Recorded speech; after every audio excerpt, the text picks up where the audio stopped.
محبت کا جو دعویٰ ہے وہ ثبوت مانگتا ہے۔ اگر کوئی محبت کا دعویٰ کرے لیکن بات نہ مانے، وفا نہ کرے، اطاعت نہ کرے، تو ہم کہتے ہیں کہ یہ شخص اپنے دعوے میں سچا نہیں ہے۔ تو اسی طرح یہ جو محبت رسول کا دعویٰ ہے، عشق رسول کا دعویٰ ہے، یہاں بھی یہ دعویٰ محبت ثبوت مانگتا ہے، اور اس کے ثبوت کا جو ذریعہ ہے وہ اطاعت ہے، مکمل اطاعت، غیر مشروط اطاعت۔ اللہ تعالیٰ نے قرآن کریم میں اہل ایمان کے حوالے سے فرمایا کہ والذین آمنوا اشد حبا للہ، کہ جو اہل ایمان ہیں وہ اللہ تعالیٰ سے محبت میں بہت شدید ہوتے ہیں، بہت سخت ہوتے ہیں۔ شدید کا یعنی اس میں مبالغہ ہے، اشد، شدید، سخت ہونا، زیادہ ہونا، اشد اس سے بھی زیادہ بڑھ کر ہونا۔ تو والذین آمنوا اشد حبا للہ، جو اللہ پر ایمان لائے ہیں وہ اللہ سے بہت محبت کرتے ہیں، شدید محبت، شدید تر محبت کرتے ہیں۔ لیکن یہ جو آیات میں نے آپ کے سامنے تلاوت کی، اس میں تو اللہ تعالیٰ نے اپنی محبت کو بھی اپنے رسول صلی اللہ علیہ وسلم کی اتباع اور ان کی اطاعت کے ساتھ مشروط کر دیا کہ قل ان کنتم تحبون اللہ، اے نبی ان سے کہہ دو کہ اے لوگو اگر تم اللہ سے محبت رکھتے ہو، اللہ سے محبت کرتے ہو، فاتبعونی، تو میری یعنی رسول اللہ محمد الرسول اللہ صلی اللہ علیہ وسلم کی اطاعت کرو، پیروی کرو، یحببکم اللہ، اللہ خود تم سے محبت کرے گا، ویغفر لکم ذنوبکم، تمہارے گناہوں کو، غلطیوں کو، خطاؤں کو بخش دے گا، معاف فرما دے گا، واللہ غفور الرحیم، اللہ تعالیٰ بخشنے والا ہے، مہربان ہے، رحم فرمانے والا ہے۔ اور پھر اسی پر بس نہیں کیا، مزید تاکید فرمائی اگلی آیت میں بھی اللہ اور اس کے رسول کی اطاعت کا حکم دیا کہ قل اطیعوا اللہ، اے نبی ان سے کہہ دو کہ یہ اللہ کی اطاعت کریں اور والرسول، رسول اللہ صلی اللہ علیہ وسلم کی اطاعت کریں۔ اور الرسول جب الف لام کے ساتھ پراپر ناؤن کے طور پہ، اس میں معرفہ کے طور پہ آتا ہے تو اس سے محمد الرسول اللہ صلی اللہ علیہ وسلم مراد ہوتے ہیں، ورنہ جب رسول بھی آئے تو سیاق و سباق واضح کر دیتا ہے کہ کون مراد ہیں۔ تو اکثر آیات میں محمد رسول اللہ صلی اللہ علیہ وسلم مراد ہیں کہ اے نبی ان سے کہہ دو اللہ کی اطاعت کریں اور اللہ کے رسول محمد صلی اللہ علیہ وسلم کی اطاعت کریں۔ تو پھر فَإِن تَوَلَّوْا، یہ بھی سن لیں اگر اتنی تاکید کے باوجود یہ انکار کریں، منہ موڑیں، روگردانی کریں، رخ پھیریں، بات نہ مانیں، فَإِنَّ اللَّهَ لَا يُحِبُّ الْكَافِرِينَ، تو سن لیں کہ اللہ تعالیٰ انکار کرنے والوں سے محبت نہیں کرتا، انہیں محبوب نہیں رکھتا، انہیں دوست نہیں رکھتا۔ حاضرین محترم، اطاعت اور اتباع پیروی کو کہتے ہیں، کسی کے قدموں کے نشانات پر، نقش قدم پر چلنے کو کہتے ہیں، جیسا اس نے کیا ہو ویسا کرنے کو کہتے ہیں، جیسے اس نے زندگی بسر کی ہو ویسی زندگی بسر کرنے کو کہتے ہیں۔ اور اطاعت یہ آپ صلی اللہ علیہ وسلم کے اقوال، آپ صلی اللہ علیہ وسلم کے افعال کو دل و جان سے ماننے کو کہتے ہیں۔ تو رسول اللہ صلی اللہ علیہ وسلم کی اتباع کا اور اطاعت کا حکم دیا گیا کہ حضور صلی اللہ علیہ وسلم کے اقوال، ان کے افعال، ان کے لائے ہوئے دین، ان کے ذریعے دی ہوئی اللہ کی شریعت، اسے دل و جان سے مانیں، اس کے مطابق عمل کریں، اور آپ صلی اللہ علیہ وسلم کے نقش قدم کے مطابق اپنی زندگی کے شب و روز گزاریں، پوری زندگی بسر کریں، پوری زندگی میں رسول اللہ صلی اللہ علیہ وسلم کی پیروی کریں، ان کے نقش قدم پر چلیں اور اللہ کے رسول صلی اللہ علیہ وسلم کی اطاعت کریں، آپ کے اقوال، آپ کے افعال، آپ کے لائے ہوئے دین اور شریعت کے احکامات کو دل و جان سے مانیں۔ جن کاموں سے آپ صلی اللہ علیہ وسلم نے اللہ کے حکم سے اس کے دیے ہوئے احکامات کی روشنی میں منع کیا، ان سے رک جائیں، اور جن کاموں کے کرنے کا حکم دیا انہیں کریں اور بجا لائیں، یہ ہے دراصل اطاعت۔ حاضرین محترم، قرآن کریم میں جہاں اللہ کی اطاعت کا حکم ہوا، وہیں اکثر مقامات پر اس کے ساتھ رسول اللہ صلی اللہ علیہ وسلم کی اطاعت کا بھی ذکر ہوا۔ فرمایا کہ وَأَطِيعُوا اللَّهَ وَأَطِيعُوا الرَّسُولَ لَعَلَّكُمْ تُرْحَمُونَ، اللہ کی اطاعت کرو اور اللہ کے رسول صلی اللہ علیہ وسلم کی اطاعت کرو تاکہ تم پر رحم کیا جائے۔ فرمایا کہ وَمَن يُطِعِ الرَّسُولَ فَقَدْ أَطَاعَ اللَّهَ، جس نے رسول کی اطاعت کی، در حقیقت اس نے اللہ کی اطاعت کی، اس لیے کہ رسول اللہ کا نمائندہ ہے، اللہ کے حکم سے بھیجا گیا ہے، اللہ کے حکم سے تمہیں احکامات دیتا ہے، لہٰذا اللہ کے رسول صلی اللہ علیہ وسلم کی اطاعت کرنا یہ خود اللہ کی اطاعت کرنا ہے۔ پھر فرمایا وَمَن يُطِعِ اللَّهَ وَرَسُولَهُ، جس نے اللہ کی اطاعت کی، جس نے اللہ کی اطاعت کی، وَرَسُولَهُ، اس کے رسول صلی اللہ علیہ وسلم کی اطاعت کی، وَيَخْشَ اللَّهَ، اور اللہ سے ڈرا، اللہ کی خشیت اختیار کی، وَيَتَّقْهِ، اور تقوی اختیار کیا، فَأُولَٰئِكَ هُمُ الْفَائِزُونَ، تو ایسے ہی لوگ فائزین ہیں، کامیابی پانے والے ہیں۔ پھر فرمایا سورہ حشر میں وَمَا آتَاكُمُ الرَّسُولُ فَخُذُوهُ وَمَا نَهَاكُمْ عَنْهُ فَانْتَهُوا، کہ اللہ کے رسول صلی اللہ علیہ وسلم جو تمہیں دیں وہ لے لو، جو تمہیں نہ دیں اس سے رک جاؤ، جس سے روکیں اس سے رک جاؤ۔ یہ آیت اگرچہ مال غنیمت کی تقسیم سے متعلق ہے اور مال کی تقسیم سے متعلق ہے، لیکن عمومی طور پہ ہر حوالے سے ہے کہ جو اللہ کے رسول صلی اللہ علیہ وسلم دیں اسے لے لو، جو حکم دیں اسے مان لو، جو نہ دیں اس سے باز آ جاؤ، رک جاؤ، جو جس حکم سے روکیں، جس کے کرنے سے روکیں اس سے رک جاؤ، باز آ جاؤ۔ تو حاضرین محترم، قاضی عیاض رحمۃ اللہ علیہ مشہور صوفی بزرگ اور عالم گزرے ہیں، نقل کرتے ہیں کہ ایک شخص نے حضور نبی کریم صلی اللہ علیہ وسلم کی خدمت میں حاضر ہو کر عرض کیا کہ یا رسول اللہ صلی اللہ علیہ وسلم، آپ مجھے اپنے اہل و عیال میں، مجھے میرے مال میں، اہل و عیال میں ہر چیز سے بڑھ کر محبوب ہیں۔ مجھے آپ صلی اللہ علیہ وسلم کی صورت مبارکہ یاد آتی ہے، آپ سے ملاقات کی تمنا ہوتی ہے، دل کرتا ہے، تو میں یہاں آتا ہوں آپ کی محفل میں اور آپ کی زیارت کرتا ہوں، آپ سے گفتگو کرتا ہوں، آپ سے مل لیتا ہوں۔ لیکن اب مجھے غم یہ ہے کہ جنت میں تو آپ انبیاء علیہ السلام کے ساتھ ہوں گے، اونچے درجات پر ہوں گے، الگ آپ کا مرتبہ ہوگا، تو وہاں میں کیسے آپ سے مل پاؤں گا، کیسے آپ کی زیارت کروں گا اور کیسے آپ سے ملاقات گفتگو کر پاؤں گا؟ حضور نبی کریم صلی اللہ علیہ وسلم اپنے صحابی کے سوال پر خاموش ہو گئے، اور پھر وحی کی کیفیت طاری ہوئی، اور کچھ دیر بعد یہ آیات نازل ہوئیں کہ وَمَن يُطِعِ اللَّهَ وَالرَّسُولَ، جس نے اللہ کی اطاعت کی اور اللہ کے رسول صلی اللہ علیہ وسلم کی اطاعت کی، فَأُولَٰئِکَ، ایسے ہی لوگ ہیں جو یہ اطاعت کرنے والے ہیں کہ مع الذین انعم اللہ علیہم، یہ آخرت میں ان لوگوں کے ساتھ ہوں گے جن پر اللہ نے انعام کیا۔ سورہ فاتحہ میں بھی ہم بکثرت یہ دعا مانگتے ہیں کہ اہدنا الصراط المستقیم صراط الذین انعمت علیہم، یا اللہ ہمیں سیدھے راستے کی ہدایت عطا فرما، اس راستے کی کہ ان لوگوں کے راستے کی کہ جن پر تو نے انعام کیا ہے، یعنی وہ لوگ جو اس راستے پر چلے اور تیرے انعام کے حقدار بنے، ان لوگوں کے راستے پر چلا۔ تو وہ لوگ کون ہیں، ان لوگوں کا راستہ کون سا ہے، اس صراط مستقیم پر چلنے والے کون ہیں؟ تو یہ آیت اس طرف بھی رہنمائی کرتی ہے کہ وَمَن يُطِعِ اللَّهَ وَالرَّسُولَ فَأُولَٰئِکَ مع الذین انعم اللہ علیہم من النبیین والصدیقین والشہداء والصالحین وحسن اولئک رفیقا، کہ جس نے اللہ اور اس کے رسول کی اطاعت کی وہ آخرت میں ان لوگوں کے ساتھ ہوگا کہ جن پر اللہ نے انعام کیا ہے، اور جن پر اللہ نے انعام کیا ہے وہ انبیاء ہیں، وہ صدیقین ہیں، وہ شہداء ہیں، اور وہ صالحین ہیں، وحسن اولئک رفیقا، اور یہ کتنے ہی اچھے دوست ہیں، یہ کتنے ہی اچھے رفیق ہیں۔ تو انبیاء اور صدیقین جو بڑا درجہ ہے، ایمان لانے کے بعد اس پر دل و جان سے ہر طرح سے ایمان کی تصدیق کر دینا اور اس پر قربان کر دینے والوں کا، اور پھر شہداء ایمان پر گواہی دینے اور گواہی شہادت حق کا فریضہ ادا کرنے والے اور اس پر اپنی جان تک دے دینے والے شہداء، اور والصالحین نیکوکار لوگ، اللہ کی مطیع و فرما بردار لوگ۔ فرمایا کہ جو اللہ اور اس کے رسول کی اطاعت کرے گا وہ آخرت میں ان لوگوں کے ساتھ ہوگا۔ گویا اپنے صحابی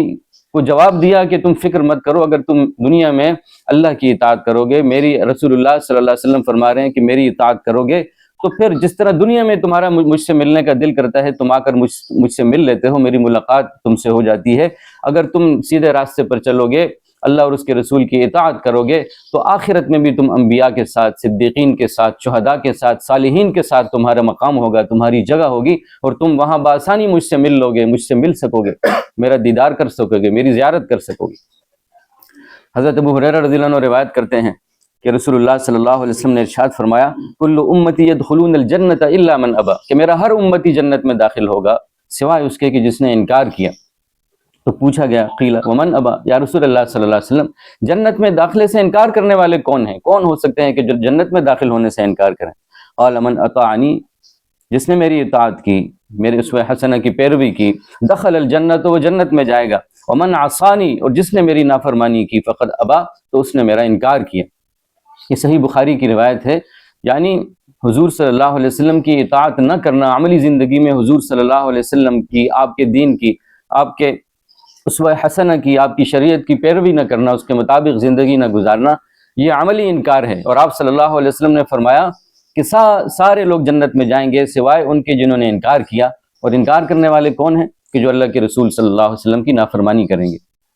گویا عملی زندگی میں آپ کی اطاعت نہ کرنا، آپ کی اطاعت کے علاوہ کوئی دوسرا راستہ اختیار کرنا جو عدم اطاعت پر مبنی ہو، یہ عدم اطاعت ہے، اور اطاعت نہ کرنے والے، عدم اطاعت کرنے والے فرمایا کہ یہ جنت میں نہیں جائیں گے، یعنی پہلے حلے میں جنت میں نہیں جائیں گے، بلکہ اپنے گناہوں کی سزا بھگتنے کے بعد جنت میں جائیں گے اگر وہ مومن ہوں۔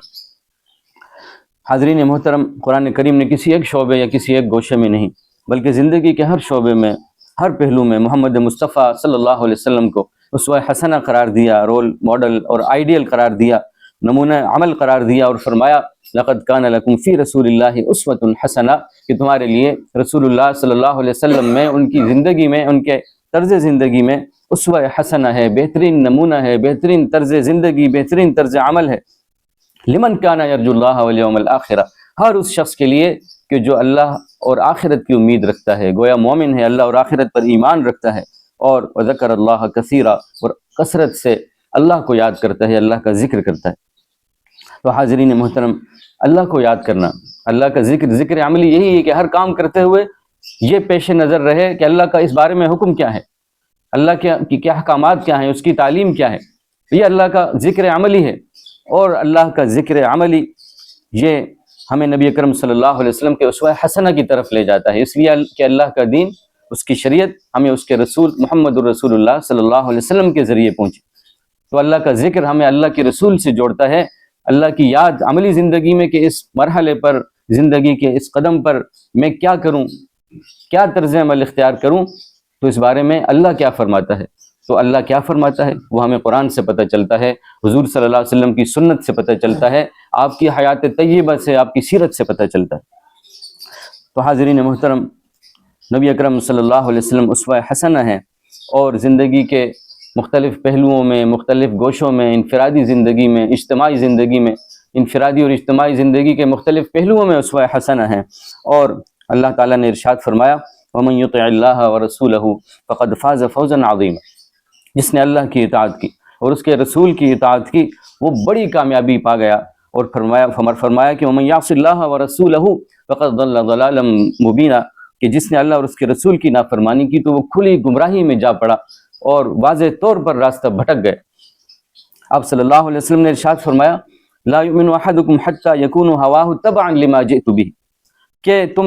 اس وقت تک کامل مومن نہیں ہو سکتے، تم میں سے کوئی اس وقت تک کامل مومن نہیں ہو سکتا جب تک کہ اس کی خواہشات بھی میری لائے ہوئی شریعت کے مطابق نہ ہو جائیں، میرے لائے ہوئے دین و شریعت کے مطابق نہ ہو جائیں۔ یعنی کامل مومن تو وہ ہوتا ہے کہ جس کی خواہشات، جس کے رجحانات، جس کے خیالات وہ بھی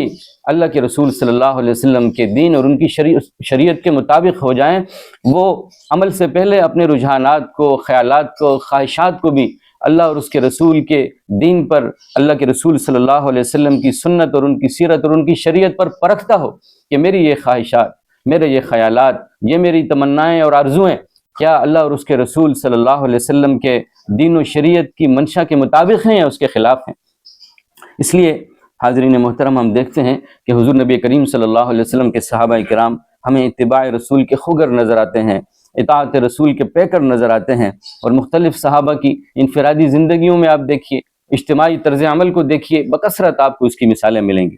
حضرت عبداللہ ابن عمر رضی اللہ عنہ دوران سفر، یعنی حضور صلی اللہ علیہ وسلم کے ساتھ سفر کیا، اور وہی سفر جب دوبارہ کیا تو پھر جہاں حضور صلی اللہ علیہ وسلم بیٹھے تھے وہاں بیٹھ جاتے ہیں، جہاں حضور صلی اللہ علیہ وسلم سستانے کے لیے پڑاؤ آپ نے ڈالا تھا وہاں پڑاؤ ڈالتے ہیں، یعنی بالکل اسی طرح۔ اور غلام پوچھتا ہے، لوگ پوچھتے ہیں، مصاحبین پوچھتے ہیں کہ یہاں تو کوئی ضرورت نہیں تھی، فرماتے ہیں کہ میں نے اللہ کے رسول صلی اللہ علیہ وسلم کے ساتھ سفر کیا تھا، اس درخت کے نیچے آپ چونکہ بیٹھے تھے لہٰذا میں بھی بیٹھتا ہوں آپ کی اطاعت کے جذبے اور آپ کی اطاعت کے پر عمل کرنے کی نیت سے۔ اور پھر ہم دیکھتے ہیں مختلف مثالیں کہ جب شراب کی حرمت کا حکم نازل ہوا اور ان لوگوں کے معاشرے میں شراب ایک عام سی چیز تھی، عام سا مشروب تھا، لیکن جب منادی نے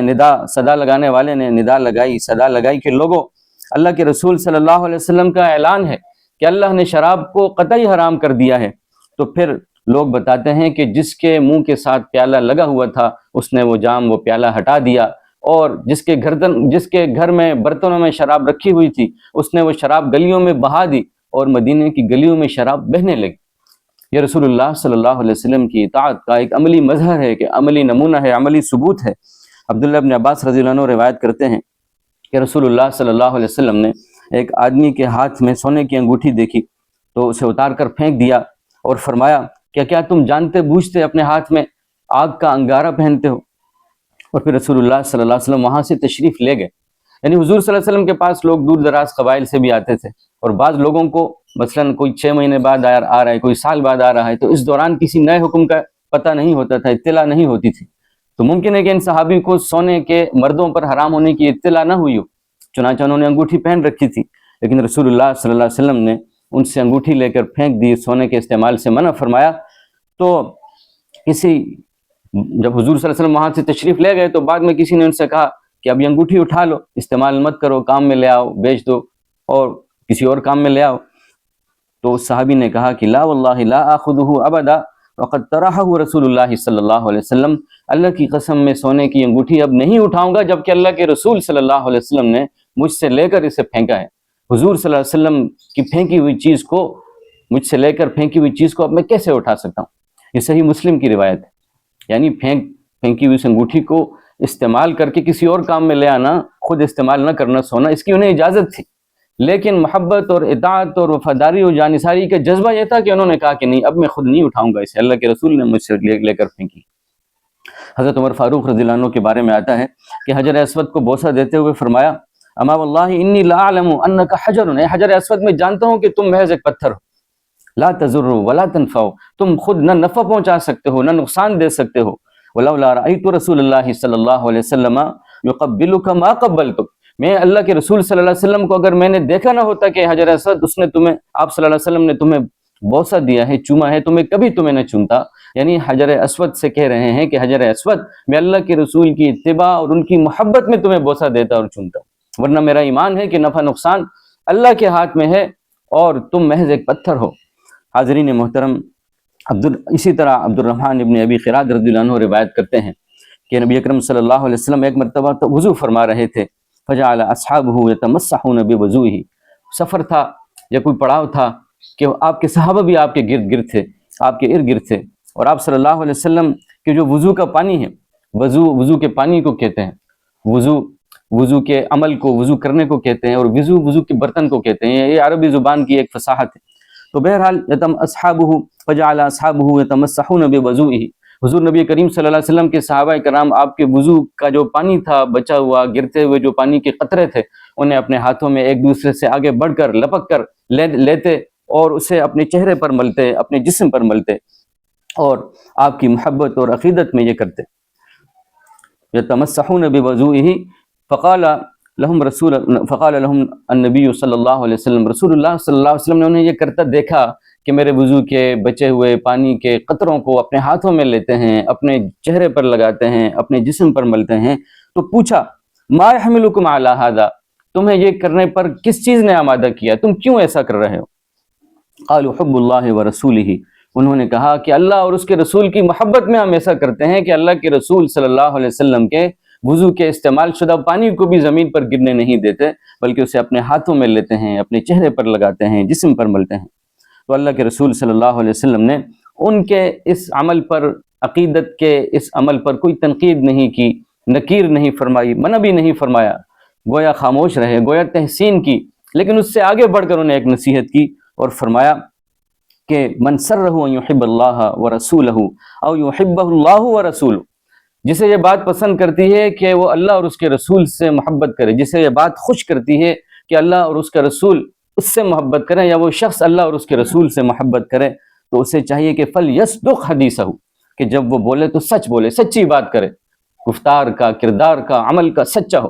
اور سچ صرف زبان کے اظہار کا، زبان کے قول کا نام نہیں ہے، سچ تو کردار سے بھی ظاہر ہوتا ہے، سچ تو تجارت میں بھی ظاہر ہوتا ہے، سچ کا تعلق تو وعدے سے بھی ہے، سچ کا تعلق تو اخلاق اور کردار کے ہر عمل سے.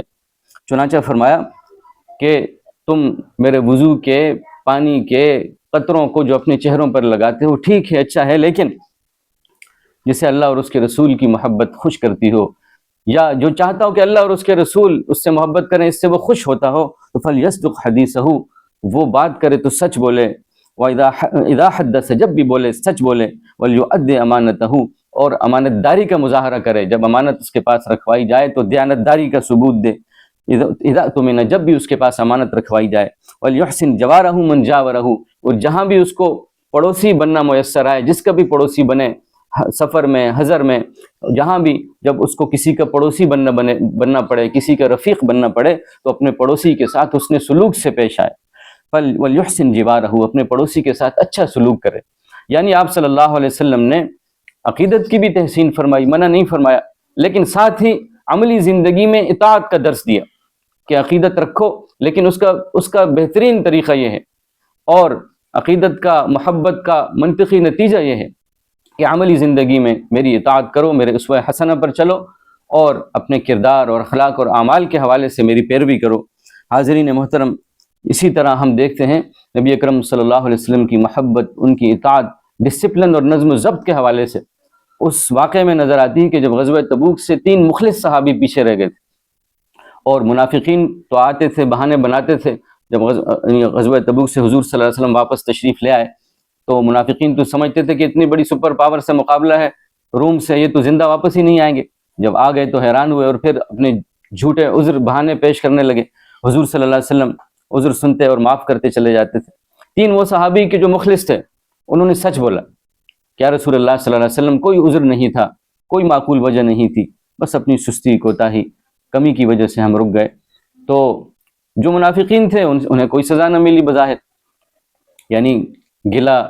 اس سے ہوتا ہے جو اپنا ہو، سزا اس کو ملتی ہے جو نظم و ضبط کے دائرے میں خود کو جکڑے اور مقید کرے، بخوشی اور رضا خود پر نظم و ضبط لاگو کرے۔ تو بہر کے بعد میں ان منافقین کے حوالے سے تو ذکر کر دیا گیا اور ان کے راز تو کھول کر رکھ دیے گئے، لیکن جو مخلص تھے ان کے بارے میں فیصلہ ہوا کہ کوئی ان سے بات نہیں کرے گا، بائیکاٹ ہو گیا معاشرتی۔ اور کیفیت یہ تھی کہ ان کے عزیزی اور قریب دوست بھی ان سے بات نہیں کرتے تھے۔ حضرت کعب بن مالک رضی اللہ عنہ نے اپنا پورا واقعہ ایک حدیث میں اسے بیان کیا ہے اور پیش کیا ہے، اور اس میں وہ فرماتے ہیں کہ میرا قریبی عزیز اور میرا دوست وہ بھی مجھ سے رخ پھیرنے لگا، بات نہ کرنے لگا۔ یعنی یہ بھی اطاعت کا ایک مظہر ہے کہ حضور صلی اللہ علیہ وسلم نے جب حکم دیا کہ ان 3 لوگوں سے اب بائیکاٹ ہوگا، تو سب لوگوں نے، ان کے اپنوں نے بھی ان سے بات کرنا چھوڑ دی، اور وہ بھی بخوشی اور رضا اس سزا کو قبول کر رہے ہیں۔ دل رنجیدہ ہے، افسردہ ہے، لیکن اللہ کے رسول کا حکم ہے اور اس سزا کو وہ مان رہے ہیں۔ اور اسی طرح 40 دن کے بعد حکم ہوا کہ بیویوں سے بھی جدا ہو جائیں، الگ ہو جائیں، اسے بھی دل و جان سے تسلیم کیا۔ اور کعب بن مالک رضی اللہ عنہ کے پاس شاہ غسان رومی امیر کی طرف سے خط آیا کہ تمہارے صاحب، تمہارے نبی تمہاری قدر نہیں کر رہے، تم تو بڑے کام کے آدمی ہو، انہیں چھوڑو، ہمارے پاس آؤ، بڑی قدر و منزلت ہوگی تمہیں، تمہاری بڑا مقام ملے گا تمہیں۔ بازار میں وہ خط ملا کعب بن مالک رضی اللہ عنہ کو کہ تمہارے نبی تو تم سے ناراض ہیں، اتنے باصلاحیت فرد ہو، تمہیں الگ تھلگ کر رکھا ہے، سزا دی جا رہی ہے، معاشرتی مقاطع اور بائیکاٹ چل رہا ہے۔